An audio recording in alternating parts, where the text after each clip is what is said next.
lagi sih, lebih ke sering.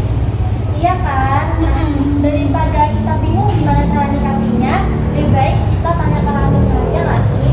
Nah, setuju banget tuh. Nah, di sini teman-teman kita nggak cuma berdua, tapi kita dengan salah satu narasumber yang sangat spektakuler, berwawasan luas dan juga cantik banget sih. Yaitu siapa ya, Bun? Siapa ya? Siapa ya? Ini dia. Ibu Nazratul Uyun.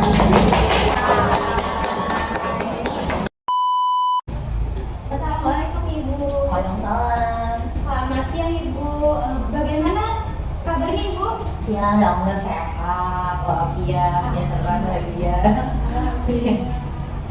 Jadi sesuai dengan pembahasan kita kali ini ya Ibu tentang people pleaser. Nah, menurut Ibu nih, bagaimana sih tanggapan Ibu tentang people pleaser itu? Oke, mungkin kita cari tahu dulu sebenarnya people pleaser itu apa sih? Jadi kalau anak-anak Gen Z itu udah akrab ya mendengar apa? Kadang-kadang people pleaser, kamu nih people pleaser banget gitu. Tapi mungkin kita cari tahu dulu memang people pleaser itu apa gitu. Sebenarnya people pleaser itu ya kita selalu berusaha untuk membuat orang lain itu senang gitu atas perilaku kita gitu ya, atau kebutuhan mereka disenangkan ya dibantu oleh kita. Namun terkadang kalau people pleaser ini jadi lupa sama diri sendiri gitu, lupa sama kebutuhan diri sendiri, akhirnya berdampak jadi negatif kehidupan dia sehari-hari. Kalau ibunya nih, pernah nggak sih ibu ngerasain susah ngomong enggak, terus kayak ngerasa nggak enak ketika menolak permintaan orang lain? Oke, kalau dibilang pernah atau enggak sih pernah, atau bahkan mungkin sering ya. Kalau aku sama diri sendiri mungkin juga sering kali ya, apalagi anak-anak yang misalnya nggak enak nih gitu kan ya. Nah di generasi saya juga pasti sih, apalagi anak-anak generasi milenial nih itu tuh sangat sulit untuk menolak atau berkata tidak gitu, kayak enak selagi teman aku bantu deh gitu, atau misalnya bisa dibantu deh gitu ya, pasti pernah ya. Apalagi di dunia kerja kita tuh pasti banyak nggak enaknya gitu, secara pemuda pasti pernah. Ada nggak sih Bu yang paling ngerugiin Ibu?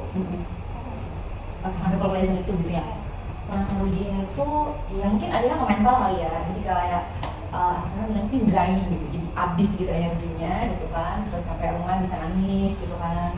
Terus karena people pleasure itu biasanya kalau udah sendirian gitu di kampung mungkin jadi feeling lonely jadinya, karena dia biasa ngasih energi buat orang gitu, tapi tuh dia nggak punya serapan energi dari yang lainnya gitu. Jadi mungkin yang paling buruk kalau itu ya bisa sampai nggak mau ngapa-ngapain kali ya. Sama banget kan? Dan itu tuh termasuk bullying bukan ya, Bu? People pleasure bukan mungkin ya, kalau bullying itu kan biasanya orang lain itu ngomongin hal negatif ke kita gitu ya.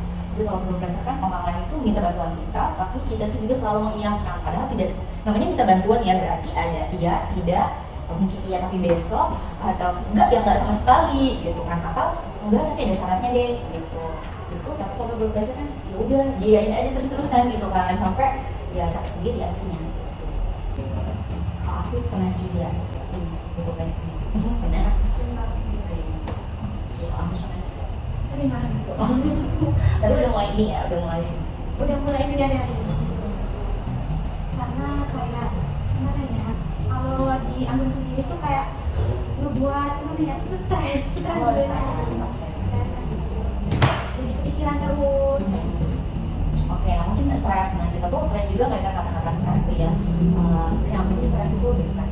Itu normal apa nggak sih? Nah kita tuh juga perlu ngecek stres kita tuh normal apa enggak. Ya stres itu responnya sih sebenarnya.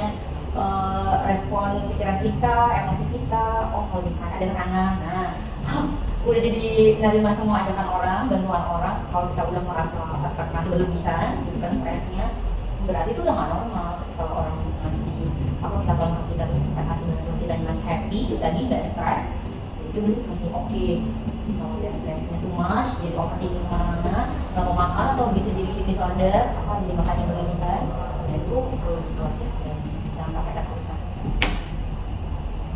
Kalau aku sendiri sih pernah sih Bu ngalamin itu. Cuman aku bukan yang tipenya stres, tapi senang. Jadi itu bukan people pleaser ya, bukan people pleaser gitu ya. Oke, kalau people pleaser itu kan gini, memenuhi kebutuhan orang lain, menyenangkan orang lain, tapi lupa sama diri sendiri. Tapi kalau sama ini asli, mungkin menyenangkan orang lain, tapi ternyata asli masih oke sama dirinya asli, terus juga justru malah ngasih kriminasi lebih happy, lebih apa mungkin bermanfaat gitu ya, itu bukan people pleaser. Jadi kan membantu orang lain kalau kita happy. Jadi jangan dikit-dikit people pleaser lo gitu, jangan juga ya. Atau kita karena udah akses informasi ini banyak banget ke kita, jangan juga cepat-cepat melabelin diri kalau kita tuh people pleaser gitu, kecuali kalau emang kita tuh udah ngerasa tidak nyaman. Daripada ngelabelin, lebih baik kita baca, maksudnya nyari tahu kalau people pleaser begini, cara keluarnya gimana ya gitu, ketimbang kayak people pleaser gue nggak bisa nih gitu, kayak mana nih, cuma kayak gitu doang ya akan selesai gitu. Jadi jangan terlalu mudah untuk ngejudge Bener. sebagai produser gitu. Iya. Ngajak diri sendiri apalagi orang lain gitu kan, udah ngajak diri sendiri people pleaser terus akhirnya negatif, udah itu ngajak orang lain lagi sampai ampun kamu gitu. Nah people pleaser banget sih, makanya nggak usah diturutin mulu gitu. Daripada ngejudge kayak gitu, mending kita tuh lebih wise atau lebih bijak ngasih pertanyaan ya ke teman kita mungkin yang lagi ngerasa lagi nggak enak mungkin pikirannya, lebih baik kita tanya, emang kamu masih sanggup buat bantu teman kamu gitu. Kita coba aja jawabannya, sanggup atau enggak. Kalau masih sanggup ya jalankan, kalau nggak sanggup berarti ya udah apa perlu bantuan ya, biasanya gitu ya. Itu hal yang paling baik adalah menawarkan bantuan. Kalau asli suka ngebantu ya tawarkan bantuan gitu ya. Kalau menurut Ibu nih, bagaimana sih cara kita membedakan antara empati dan people pleaser, Ibu? Empati sama people pleaser. Oke, kalau empati itu pasti kita udah tahu kebutuhannya ya. Misalkan ada teman kita apa nih, seringkali mungkin mereka ada yang punya duit gitu ya.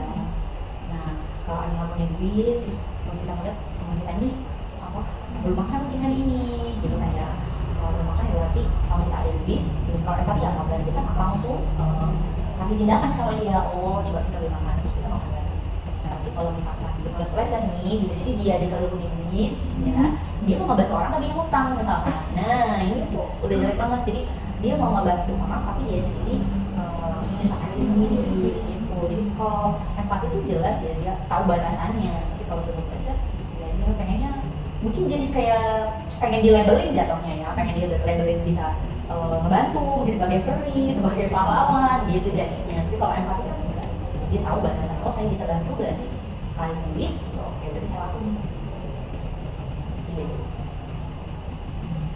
Banyak tanya kayaknya dari lupa. Nah, kalau misalkan kita tuh pengen ngebantu tapi ngebantunya tuh bukan karena ikhlas gitu Ibu, tapi tuh pengen iya kayak baik gitu di yang hati baik juga, sama pengen di dari sama kamu baik gitu. Tapi nanti itu jadi keterusan diri kita Bu. Jadi kayak iya aja kalau misalkan orang minta maaf kita tolong. Oke, ini mungkin ciri-ciri people pleaser. Nah kalau udah diri sendiri pengen pengen dilabelin, pengen dilabelin baik, dia suka bantu orangnya, pokoknya sekali aja deh kalau minta tolong gitu, pasti nggak akan nolak. Nah itu kalau kita sendiri udah merasa seperti itu, berarti kita bisa jadi kita terindikasi, jangan langsung aja juga ya, terindikasi untuk people pleaser. Nah kalau udah sadar langsung, maksudnya cari jalan keluarnya, jangan cuma udah sadar udah kan gimana ya orangnya people pleaser ya udah mau gimana lagi, pasrah. Padahal itu bukanlah kuadratan takdir, bukan ya, itu tuh pengaruh lingkungan sekitar kita, mungkin kita pola asuh kita dari kecil, lingkungan kita tempat tinggal dan lain sebagainya, itu kan berpengaruh. Jadi semuanya bisa kita ubahkan.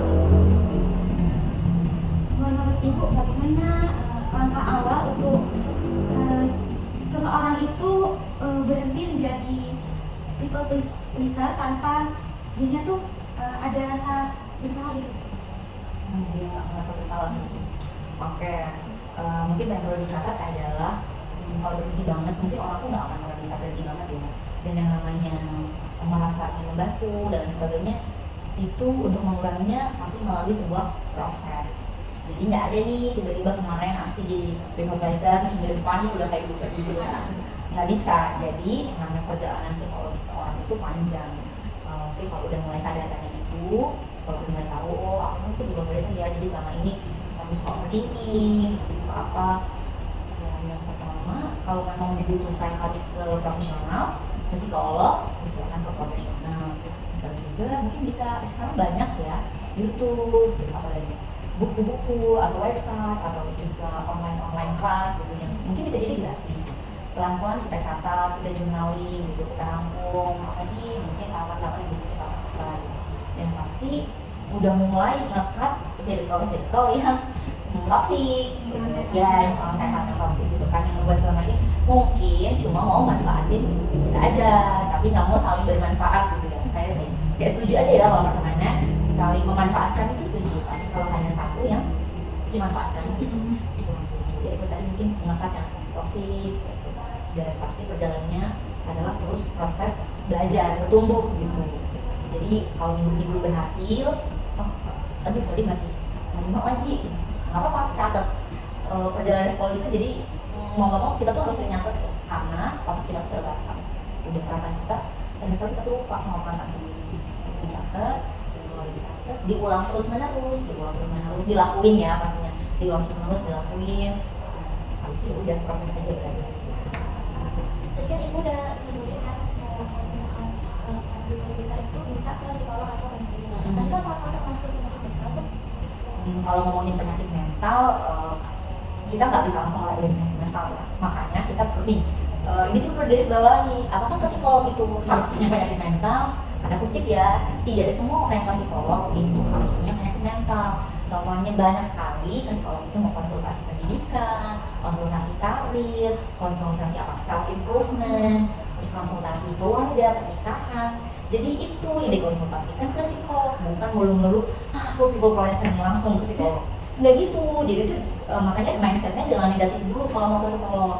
Saya dulu pernah ke psikolog karena merasa mungkin kayak capek banget, curhat ke teman udah nggak bisa, kayaknya memang butuh deh curhat ke psikolog. Karena kalau psikolog itu profesional ya, mereka nggak akan tuh ngejudge kita gitu kalau misalkan curhat. Beda kalau teman, kalau kita curhat kayak ya Pak kamu cuma segitu doang masalahnya, kok orang kayak gini. Kalau sama psikolog nggak kayak gitu, mereka tuh punya ilmu, mereka tuh punya batasan-batasan, punya nilai-nilai. Jadi sebelum kita konsultasi itu udah asesmen dulu, misalkan oh berapa kali Anda main handphone dalam waktu berapa jam, kayak gitu. Nggak tiba-tiba langsung makanya ini mental nih, nggak bisa ya kayak gitu. Misalkan nanti ASKI sama Anggun di tengah-tengah apa nih perkuliahan merasa bingung, kayaknya aku mau ngambil artikel atau mau ngambil skripsi ya, kalau ternyata itu di dalam diri sendiri tidak menemukan jawabannya, boleh loh ke psikolog untuk mendiskusikan itu. Bahkan psikolog itu nanti dia bisa mengantarkan kita untuk nyari akar masalahnya. Kelihatannya kita cuma bingung doang, tapi ternyata kita mungkin bisa jadi sering bingung dalam banyak hal. Makanya tanya psikolog atau ahlinya gitu ya. Jadi di garis bawahnya nih, kalau psikolog bukan berarti punya penyakit mental. Dan jangan malu kalau pernah ke psikolog. Aku pernah ke psikolog gila kamunya. Kayaknya. Jadi ke psikolog tuh sama nih, jadi curhat sama teman, dia bukan profesional, tapi kalau ke psikolog curhat profesional dan pasti data kita akan tersimpan. Dari ibu nih mungkin saran buat teman-teman yang di luar sana yang mengalami people pleaser, apa nih Bu? Sarannya yang pertama, kalau saya sih pasti nyaranin itu buat kasih boundaries atau batasan sama diri sendiri. Kadang kita tuh buat ngasih batasan sama diri sendiri aja nggak tahu. Jadi pertama kenali diri sendiri, kasih batasan sampai mana kemampuan yang bisa kita punya gitu ya. Terus kalau udah kasih batasan, ya mau ya cut off beberapa hal-hal termasuk aktivitas, mungkin juga pertemanan, bukan milik-milik, tapi demi kesehatan jiwa ya, demi kesehatan mental kita, untuk masa depan yang lebih happy gitu. Jadi udah dipilih aja pertemanan yang mendukung kita untuk jadi lebih baik gitu ya. Set boundaries, terus juga kalau tadi kenali diri sendiri, cut off sama hal-hal yang gak bermanfaat buat kita, termasuk aktivitas ya, atau jajanan atau apa gitu. Jadi kita bisa mulai dengan perubahan-perubahan kecil guys. Tapi jangan salah mengartikan ya antara people pleaser dan menjadi orang yang baik. Karena orang yang baik itu tetap nolongin orang lain, tapi masih mikirin diri mereka sendiri. Beda lagi dengan people pleaser. Mereka cenderung nurutin semua orang, terus mereka tuh nggak mikirin diri mereka sendiri gitu. Baik, mungkin itu saja. Terima kasih untuk Ibu Uyun telah menyempatkan waktunya untuk menjadi narasumber pada podcast kita kali ini. Oke, sama, makasih juga ya udah mau ngobrol-ngobrol. Baik, kami akhiri. Wassalamualaikum warahmatullahi wabarakatuh.